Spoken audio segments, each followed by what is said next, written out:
What's good, y'all? Peace. So we back with another video, and yeah, man, I was excited. I got a couple videos in mind that I want to talk about. I'm just trying to figure out how I want to kind of organize them and go about this. But I do want to start with this one today because I understand a little bit of human psychology and human nature and how we think. I don't think we're prone to taking action unless we realize that there's a problem. If there's no problem, then there's not gonna be curiosity for the solution. You know, we're not gonna look for the way out if we don't know that there's something wrong to begin with, right? So today I want to talk about what the problem is, right? What is the problem and what is the solution? The solution is Bitcoin. But let me start, right? So the problem today that we've been having going on for years, decades, is inflation. Ultimately, inflation is the problem, right? When you give government the authority and the power to print money at free will, they're going to take advantage of that because they know that they can print unlimited to get themselves out of any problem. If I need money today to finance a business or something that I need, and I know I can print money, as much of it as I need to, I'm going to print that money, right? Whether it be millions, billions, or trillions, right? I'm going to print that. That's been going on since Rome, Greece, right? You had kings, oligarchs. You had these people debasing their community's money because, I don't know, greed, because they could do it. So they did do it. They took advantage of their people. They collected all the gold coins, all the silver coins, melted them down, chipped them, started giving out smaller and smaller coins, over time debasing their money, and ultimately that's what caused their downfall, right? So inflation is the problem. Now, the funny thing is, when we learn about inflation, we were taught from the jump that inflation is normal, right? Like, oh, the Federal Reserve, the Fed, they try to tell us that, hey, we're going to aim for a 2% inflation rate per year. But when we really sit down and think about it, the government and the Federal Reserve, they're trying to tell us that our dollar, our currency, is going to go down at a 2% rate per year. So things are going to gradually get more expensive, 2% at a time per year. And that's their target, right? 2020, 2008, when they printed billions of dollars, that didn't stay at the 2%. When you have that much currency in circulation at one time, that's what really drives prices up, right? So whatever definition of inflation they told you is probably false, sorry to say, right? So inflation is how much money or how much currency we have circulating at one time. Think about it like this. Bitcoin only has 21 million that's ever going to be created. After that, there's no more. They can't just mine more or create more out of thin air. Whereas if you have $10,000 out of $100,000, like the overall amount of dollars circulating is 100,000. If you have $10,000, that's a lot. You got a lot of money because you got 10,000 out of that 100,000. But now, let's say you still have that same 10,000 out of infinite dollars, or out of $1 trillion. $10,000 out of $1 trillion, that's not a lot of money, right? So over time, as the government prints more and more and more, essentially what they're doing is they're diluting us. Think about it like you have a glass of Kool-Aid and you get the perfect scoop of Kool-Aid and the perfect amount of water and you stir it up. Taste it, it tastes amazing. You got the perfect ratio. But now in that same cup, you have your perfect ratio, and you just keep pouring water and water and more water. And then you slowly start seeing your cup lose its color. You're diluting your Kool-Aid. At the end of the day, once you continue pouring and pouring and pouring and pouring, it's not even gonna look like Kool-Aid anymore. Now it's just water. Now at this point, you just got straight water. We are being diluted to the point where things are getting out of control as far as gas prices, food, rent, and the funny thing is our government is trying to tell us that this is normal, right? Think about it. If you're the average working class, like most of us are, like I am, I have a job, right? We're the average working class, but in a year, you don't get a pay raise. Let's just say you don't get any pay raises, right? So 2% a year is the inflation rate, but you didn't get no raise this year. So how are we supposed to keep up with the cost of living year over year over year if we're not getting a raise, but the Federal Reserve and the government continues to print and they continue to strive for that 2%? Let's not even think about more. Let's just stay on that 2%, right? This is why we feel it. Like, this is why the average working class feels it, because majority of us, we're not getting raises. We're only getting minimum wage, and then we're expected to keep up with our families, our bills, food, rent. If we want to have leisure time like travel or splurge, which we deserve to, right? We work our asses off. We deserve something to make us feel good every once in a while. But then we have that thought in the back of our mind, like, damn, if I splurge right now, will I have enough for rent next month? Unfortunately, that's how most people are living. And it's a sad case, because the problem is our money is broken. When we have a currency that can be debased at free will, when we have an inflation that they could just continue printing every single day, that's the problem. Like, we're just trying to keep up at this point, and most people don't invest. They don't buy assets.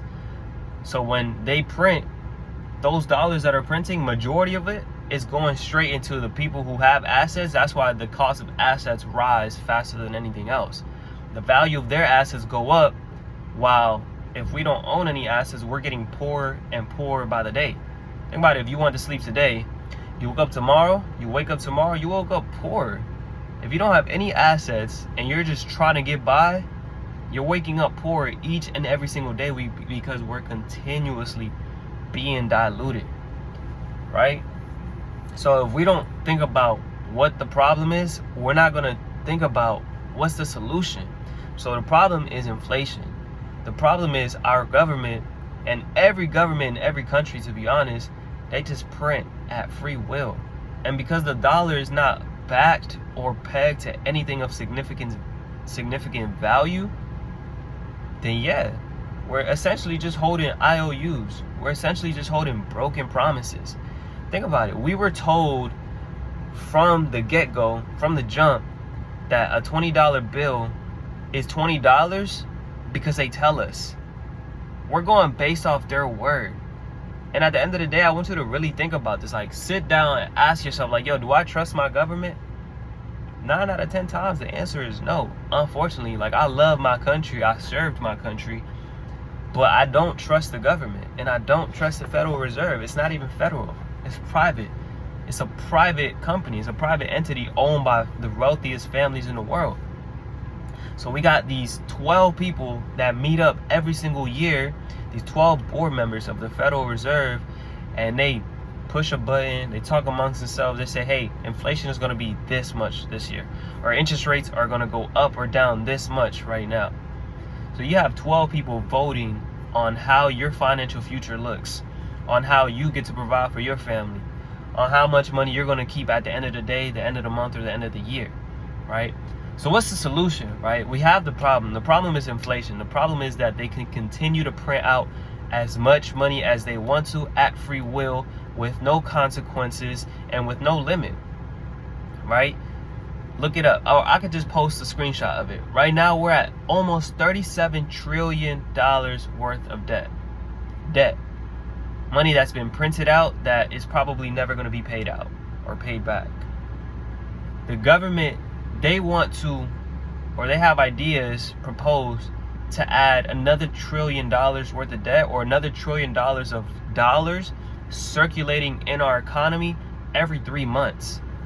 Think about what that's going to do to your pockets, to your rent, to your groceries, right? I want you guys to really think about this. If most people aren't feeling it how other people are, but if you're aware, like, damn, I'm getting paid a decent amount of money, like $50,000, $40,000, $60,000, $70,000, $100,000, you're touching money.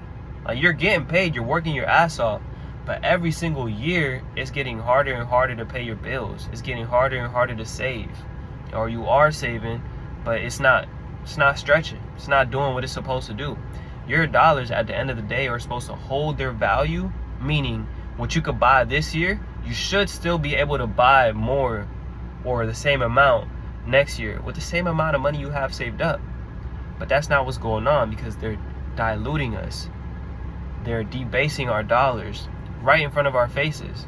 The thing is they lied to us so that way we don't revolt and we don't go and storm the Capitol and say, hey, like, why the fuck are y'all selling from us? No, they do it in a subtle way where they continue printing. That's why they call inflation a silent tax. We already have all these taxes like sales tax, property tax, all these crazy ass taxes that they make up. But the one that they don't tell us that it is a tax is inflation. It's a silent theft. Every single day we wake up poor. So now I want to tell you why Bitcoin is the solution, right? Bitcoin is one of the hardest monies that we've seen since gold, since silver, because you can't debase it. You can't destroy it. You can't make more of it. It's fungible. You could break it down. It's divisible, right? You can carry it wherever you go. Think about it. You can't carry land with you in your back pocket. You could have the land, but you can't carry it with you. What about paintings or gold? Think about if you brought bricks of gold to the airport, or just carrying bricks of gold with you everywhere you go. That shit's heavy. Depending on how much you have, they're gonna be like, yo, you can't hop on this flight with that much gold in your pocket. They're gonna take that shit from you. All right, so think about it. You want something that you're gonna be able to have with you at all times. Bitcoin, you could always carry it with you regardless of where you go. As long as you remember your seed phrase and your password, that Bitcoin will always be yours, always at your disposal, right? They can't hack your shit and steal it as long as you have it in self-custody. That's a whole nother lesson for a whole nother video, right? But you can't make more of it. So that 21 million, that's set in stone. Can't make more of it, can't make less of it. It's already set in stone, right? So every 4 years we have what's called a halving, and that's what keeps us on track and on pace to having that that finite supply of 21 million. They say by 2140 the last Bitcoin block is going to be mined. Now this video is going to make it to that year, but me, my friends, my family, well, the generations to come, they'll make it, hopefully, God willing. But I'm not going to make it to 2140. But we know that at the pace that we're going, with how the network is set up and how the technology continues to get better and improve, Bitcoin will hit that 21 million mark, right? So Bitcoin is the answer, because you cannot destroy it. You cannot make more of it. And if you cannot make more of it, if you cannot debase it, then the Bitcoin that you have, whether it's a whole one or whether if it's a fraction of it, 0.1, 0.001, 0.2, whatever you have, it's always going to be yours. And because you cannot make more of it, that's where it gets its intrinsic value. There's a lot of things that make Bitcoin valuable, but its intrinsic value is the fact that you cannot make more of it. The fact that you cannot print more or pull that shit out your ass out of thin air, right? So whatever you hold is for sure 1000% going to increase in value over time, because they can't make more of it. And once that supply is created, once you cannot buy no more from the miners who mine it and then sell it to the community, to the economy, then you have to start buying it from nation states. You have to start buying it from corporations. If you need something, if you want some Bitcoin and I have some Bitcoin, you're going to have to buy Bitcoin at the price that I set, because I'm the one holding it and you're the one that needs it, right? Basic supply and demand. So if you're understanding that, right, or if you're not understanding that, drop some questions in the comments. Or if you do understand it, let me know, like, give me some takeaways, right? I want to start engaging with you guys more. I want to start making content based off questions that I see, or whatever the case may be. But if you know somebody that still isn't fully grasping it, or they don't see the problem yet, right, send them this video. Tell them to give it a quick watch.